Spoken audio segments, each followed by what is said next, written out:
Suddenly Liara. Me? Liara, right. I heard you boys could Hi. use some help. Says who? You're only trying to save one of them, right? Yeah, please do kill the other two. Okay. If you feel like it. Whee! Oh, you just got TNT. Oh, look at that, showing us up, being a professional. Hello and welcome to the Truly Bedrock Rundown, the weekly show where we cover the many derps of the Truly Bedrock SMP. I'm Spawner and I will be doing the voiceover this week. Big thanks to our team for making this show possible. As always, all the links to the Truly Bedrock members will be in the description below. Now without further ado, let's begin.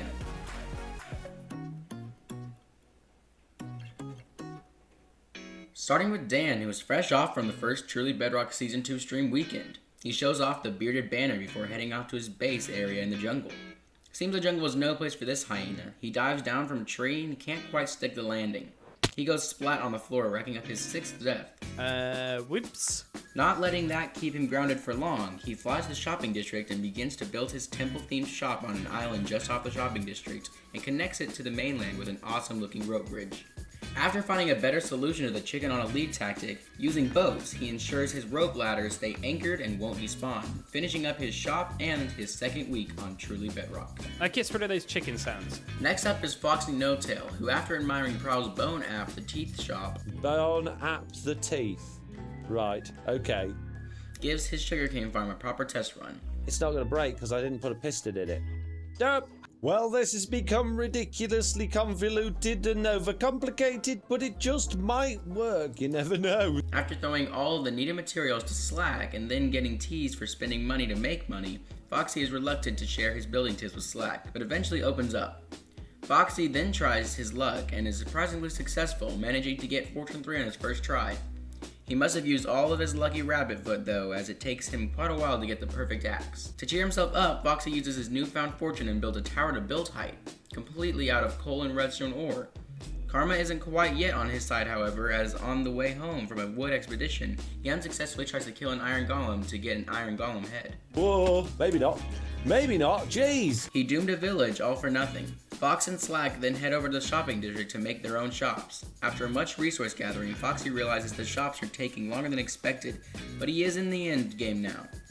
Foxy finishes his second week by becoming Slack's first customer and teaming up with Zloy to establish a new form of communication. And a little sign in its hand saying, more andesite, please. And the reason I've done this is because when Zloy dropped off the andesite before, he did it with basically a little man he made out of a barrel with a mob head on the top and some levers on the side. It's a little bit more sizable, but hopefully he'll get the message when he comes out of his house. I quite like it. I would have used a Foxy head, but yeah, I've only got the one and I don't really want to move it from the armor stand, so I'm pretty sure he'll know it's from me. Next up is Liara, who teams up with Zloy to burn down a woodland mansion. Better safe than sorry, I suppose. After helping friends raid the ocean monument twice, Liara goes on a caving expedition and stumbles across her very first diamonds. She then cures some new best friends. Friends she and Zloy will use to make a quick profit.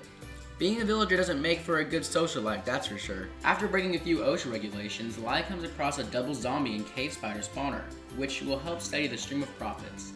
Lai then stops by her creative world and shows off her fancy sheep farm, with a high-speed lawn grower and a small but effective sugarcane farm. And after making the woolly good business plan of opening a wool shop, Lai gets some help from Jessie fending off a vicious drowned. Distraught over the loss of her sheep, Lai takes her rage out on a dolphin and receives the head as a trophy. Oh. Well, I got a dolphin head out of that, but I swear I didn't see it. Whoops. Lai ends her second week by lighting her pipe, putting her detective cap on, and cleaning her magnifying glass to help Dadcraft investigate the drowning of his van. Check it out. It's not the best one in the world, but I have a trench coat now, and I'm so happy. System has a relatively short week, but that doesn't stop him from getting a lot done. After flexing the fact that he's got 0 deaths on the second season of Truly Bedrock, Tiz receives a neighborly gift of sugar from Groovy. Although he accepts, Tiz is quickly to point out his own sugarcane farm, and lets everyone know that he doesn't really need sugar as gifts. But he didn't say anything about not bringing him chocolate candy bars. Feeling like quite the fashionista, Tiz models the plaid suit he wore for the first Truly Bedrock stream weekend. His so far lighthearted week takes quite the turn when he receives not 1, but 2 Tiz heads as a gift. I've heard of leaving horse heads in people's beds, but the head of a person in the bed is a whole new level. After quickly showing off his automatic farm, Tiz ends his week by having a semi-successful horse race with Mr. Donut. Next, we pick up with Slack Lizard, who accidentally starts his intro at the same time as Foxy, leading Foxy to get quite, but not really, upset. But realizing great minds think alike, the pair laugh it off, and begin to start building his shop together. Not quite happy with their first design, they tear it down and build up one to both of their liking. Inside the finished shop, Foxy places a mannequin Slack Lizard near the entrance, a callback to the fact that Slack is the cause of the moon breaking up. Just as he is finishing up the fishing supply store, he ends off week 2 by discovering Foxy has nearly bought out all his books. He should probably raise the price, as knowledge is in high demand. After some quick planning, Slack puts together a proper manual storage system and then explains how block glass is indeed tied to the unbreaking enchantment. Just the other day, while messing around in the beta, Foxy and I noticed that unbreaking bad, unbreaking equal block lag. Is there more to it? Maybe. But the only thing that I can tell you definitively is if you have unbreaking on your tools, you're going to get block lag. Now here, let me give you just a small example. But if I go to hit this, classic right there, you see it, blocks just coming back. While if I switch to this one right here with no unbreaking, look, oh look, no block lag whatsoever. If it's not one game breaking bug, it's another. Using this info, both Foxy and Slack are able to find times and rediscover Instamine. Slack finishes up his second week by decorating his storage room with some finishing touches. Bluejay is next on this week's list, and he starts his week off by buying all the stock from Lie's shop. And then after a very major and epic time lapse, Blue is pleased to announce his new fishing book store.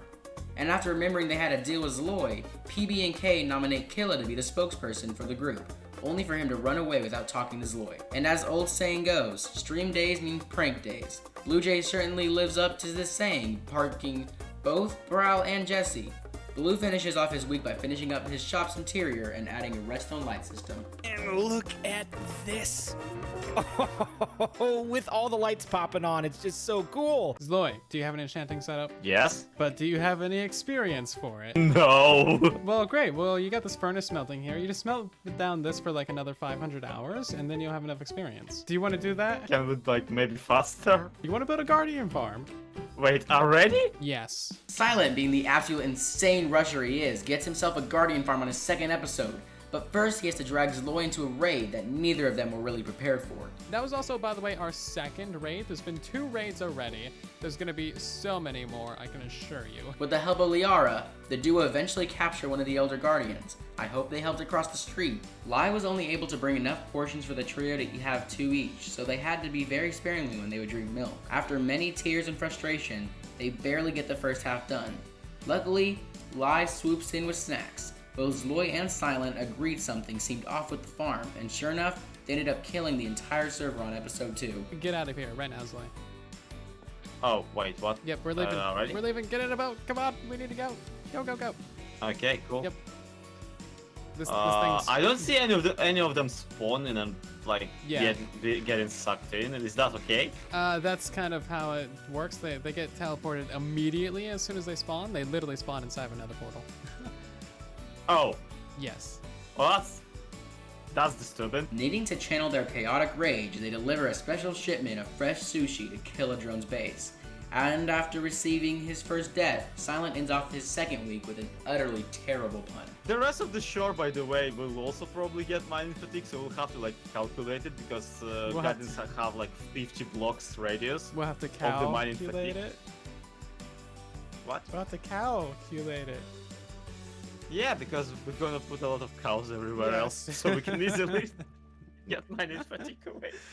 This is gonna get me banned from this server, I swear. Speaking as Loy, we catch up with Truly Bedrock's resident zombies, slightly hinting that the All-Store is a scam, but that sounds like a slanderous lie if you ask me. Zoe wouldn't scam the entire server, right? After showing off the finished All-Store building, Zoe discusses his plans for automating his store. Zoe then ruins Foxy's business plan. However, he seemed to have been wanting to lose the bad karma, as he later helped PB&K out by loaning him one of their Elytras. While Silent was away on leave, Zoe decides to team up with Liara on the villager breeding after discovering her cured friends. The duo decided to set up a shop in a very scenic Mesa Spikes biome, and coincidentally, they find a very convenient spider spawner nearby. Proudly, Zloy figured out how all the farms he has built work together, even though Liara just explained it to him. If we just use the spiders to create more fish by killing the guardians, we can basically just infinitely trade with these people, making emeralds out of the spider eyes. What?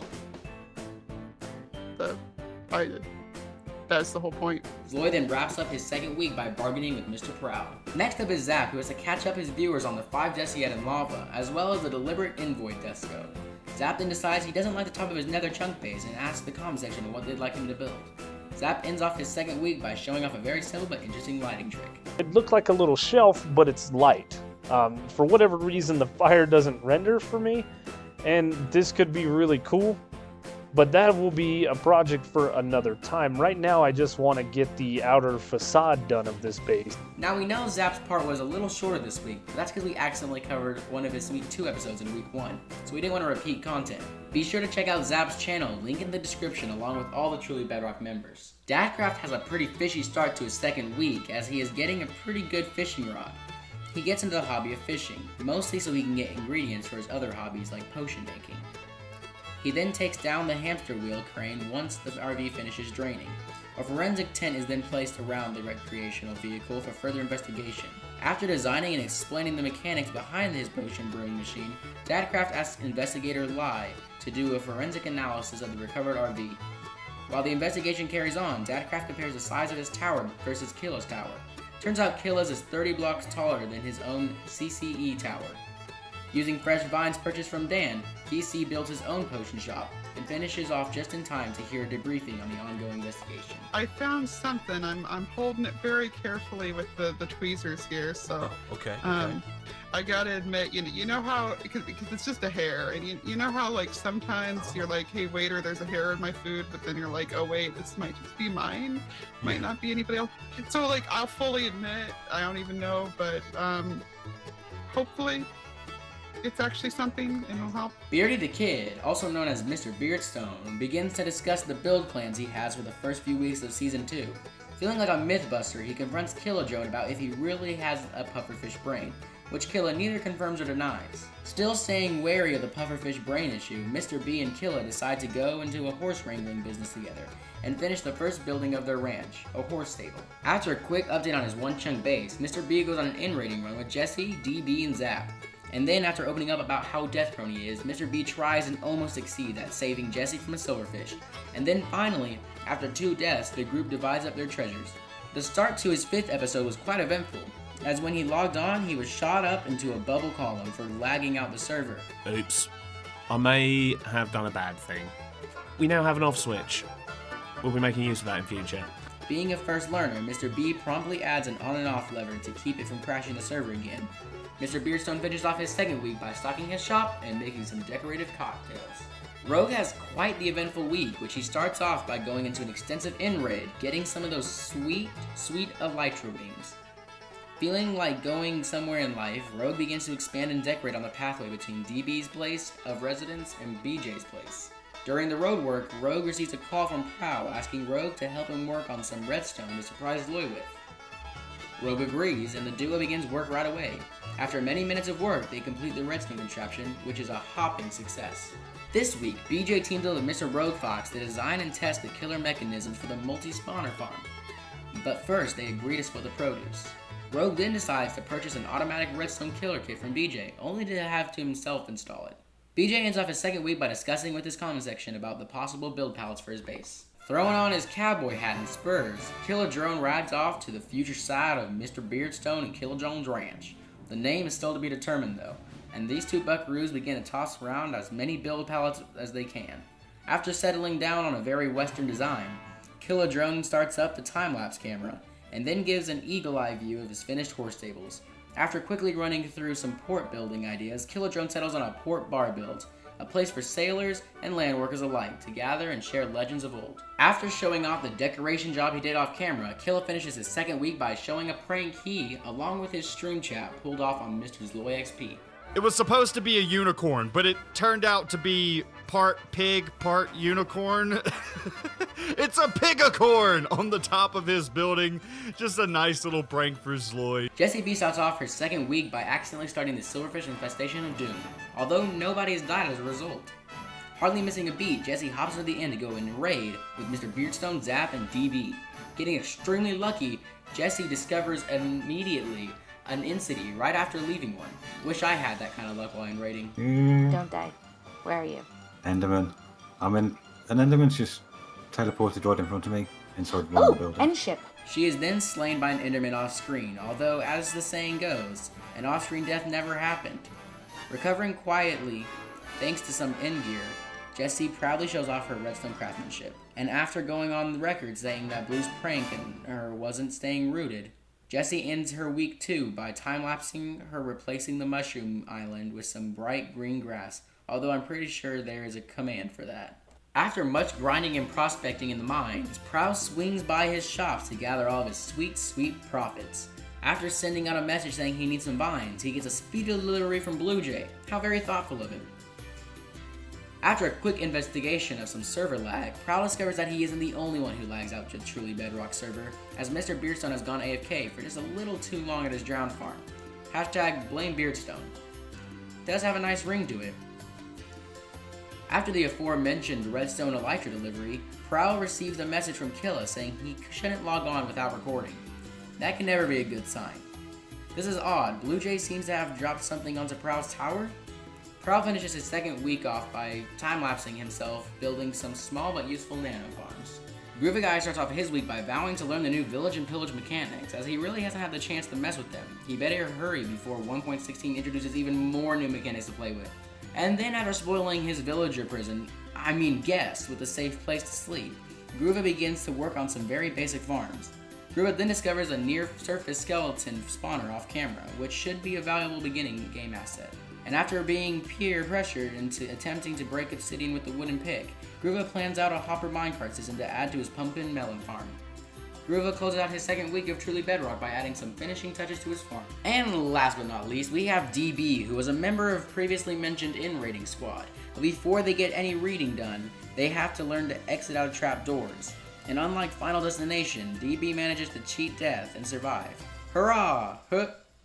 Oh wait, we were wrong. Death finally does catch up with him. Rest in peace. DB wraps up his week by showing video evidence that silverfish have a secret sense and can detect whenever a group of players gather together in a corner. Oh god, they're all coming. I'm out. I'm legging it. Okay. I'm going through the portal. See you later, guys. Nope. Enjoy. Well, that concludes the second week of Truly Bedrock Season 2. As always, be sure to check out all of the members' videos, as we only cover the highlights. We leave many of the best moments to be watched in their full form. Be sure to subscribe so you never miss a rundown, and follow us on Twitter for updates and behind-the-scenes sneak peeks. That's all the time we have for today. Goodbye.